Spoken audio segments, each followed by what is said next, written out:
What's up, everybody? Welcome into the Green Zone. This is going to be a probably quick special edition of the Green Zone for just the college football playoff games today and tomorrow, and then the rest of the bowl calendar leading us into all the way through Friday. Yeah, so it was just way more bets. I was just going to do posts on social media for them, but I had so many bets that I was just like, you know what? Let me just um, do a quicker version of the Green Zone and just go through all of them and then give out my thoughts on the show. So that being said, we're going to go in order. So the order I give the bets out in is going to be the order that the games will be played this week. So first up is going to be the SRS distribution Las Vegas Bowl. That will be between Nebraska and Utah, and I'm going to be on Utah team total over 35.5 for a full unit in this game. And I'm also going to be taking Utah minus 14 for a half unit in this game. Utah should be able to name their score in this one.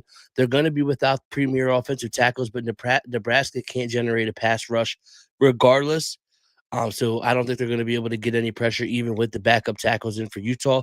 Utah's fifth in the country at finishing drives, and Utah is outside of the top 100 in defensive finishing drives.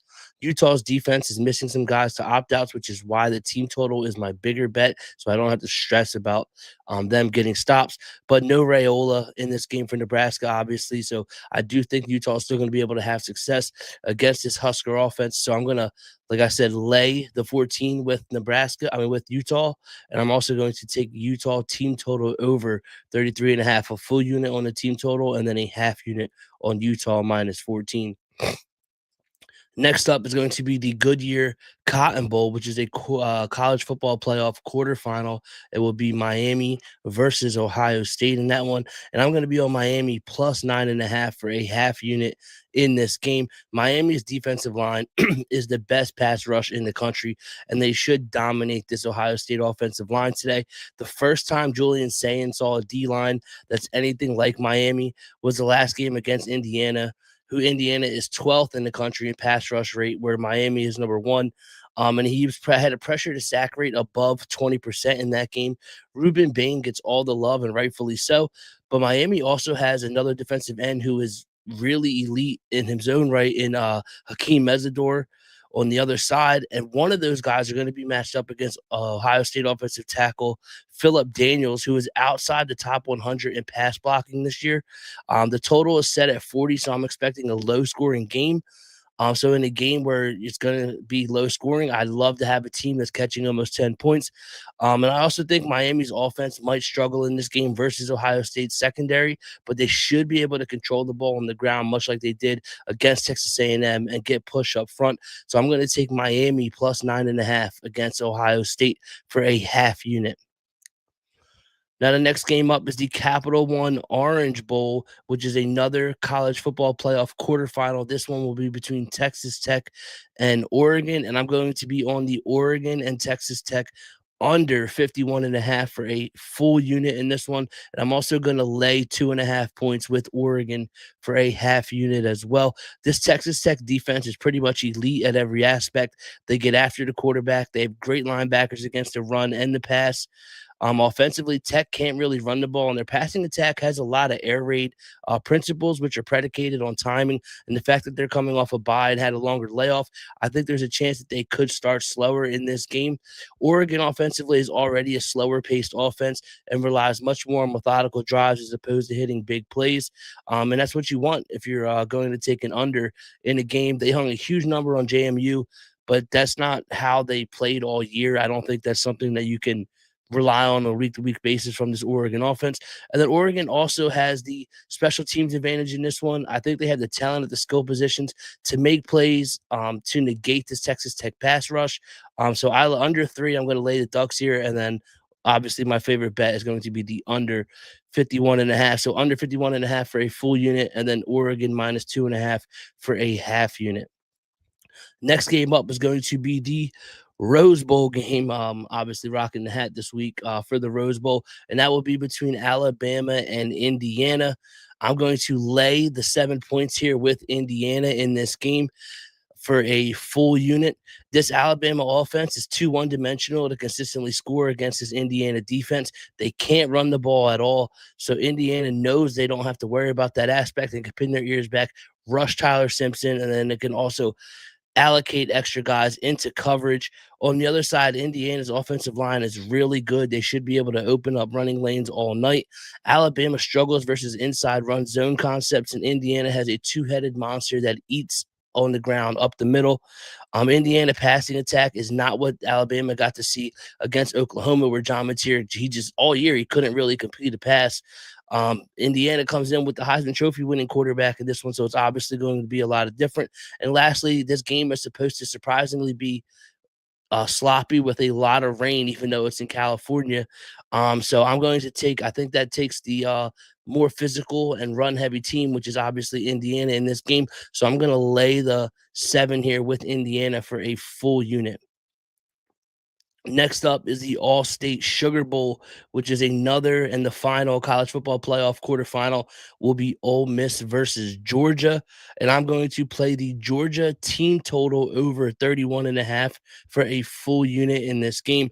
I don't think Ole Miss is going to have their same success that they had when these two teams matched up earlier in the season, which should lead to more possessions for Georgia in this game.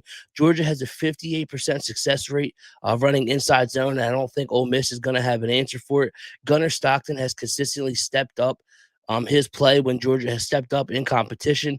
So I'm expecting more of the same here from him, and I'm sure Ole Miss is going to come out fired up and emotional for a rematch in this one. And again, this one without Lane Kiffin, but I do think they're going to run out of steam just like they did in the previous matchup. And Georgia should be able to score at will against this Ole Miss defense. So give me Georgia team total over 31.5 for a full unit. Now for the regular bowl games. The Lockheed Martin Armed Forces Bowl will be between Rice and Texas State. I'm going to lay the 15.5 here for a full unit with Texas State in this game.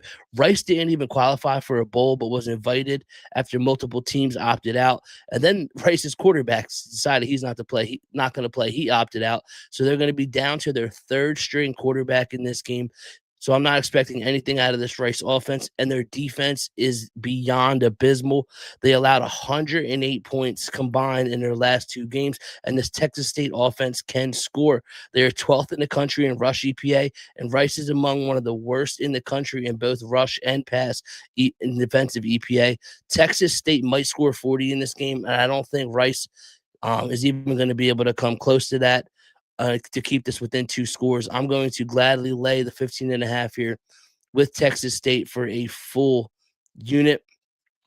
And then the last bowl that I have a bet on is going to be the AutoZone Liberty Bowl between Cincinnati and Navy. It's a bowl game, so I am backing a service academy because they don't ever have opt-outs and they come into these games at full strength. Just for example, service academies since 2003 are 73% against the spread. The Cincinnati defense is also going to be missing their entire secondary, their star linebacker, and then on offense, their star quarterback, Brandon Sorsby, is also in the transfer portal, so he's not going to play. Navy should be able to hit explosives all day on the ground, and I think they're also going to be able to hit some play action against this undermanned Cincinnati secondary. I'm going to lay the 7.5 here with Navy for a half unit. So just to recap, if you guys joined late and are missed out on the bets, I'll recap everything I have right now. First up is today at 3:30, the SRS Distribution Bowl, Las Vegas Bowl between Nebraska and Utah. I have 2 bets in this one. It will be Utah minus 14.5. I'm sorry, Utah minus 14 for a half unit, and then the Utah team total over 33.5 for a full unit in this one. Then next up tonight is the Goodyear Cotton Bowl college football playoff quarterfinal, Miami versus Ohio State. I have Miami plus 9.5 for a half unit in this game. Then tomorrow, the Capital One Orange Bowl at noon tomorrow. Another college football playoff quarterfinal, Texas Tech versus Oregon. I have the under 51.5 for a full unit, and I'm also going to lay 2.5 points with Oregon as well for a half unit. The Rose Bowl between Alabama and Indiana. I'm going to lay the 7 points here with Indiana. That's also your college football playoff quarterfinal game. And then the last college football playoff quarterfinal, the All State Sugar Bowl. I am on Georgia team total over 31.5 for a full unit, and then two regular bowls to finish out the Lockheed Martin Armed Forces Bowl between Rice and Texas State. I am laying the 15.5 points with Texas State for a full unit. And then the AutoZone Liberty Bowl between Cincinnati and Navy.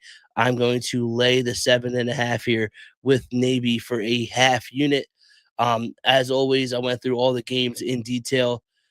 So if you missed anything, you can go back on YouTube. The shows are always there to go ahead and rewatch if you missed anything for my explanation on why I made those bets. That's all I have for you. And instead of talking to you next week, I'll talk to you Saturday for our NFL Week 18 show. As always, best of luck, bet responsibly, and I'll talk to you Saturday.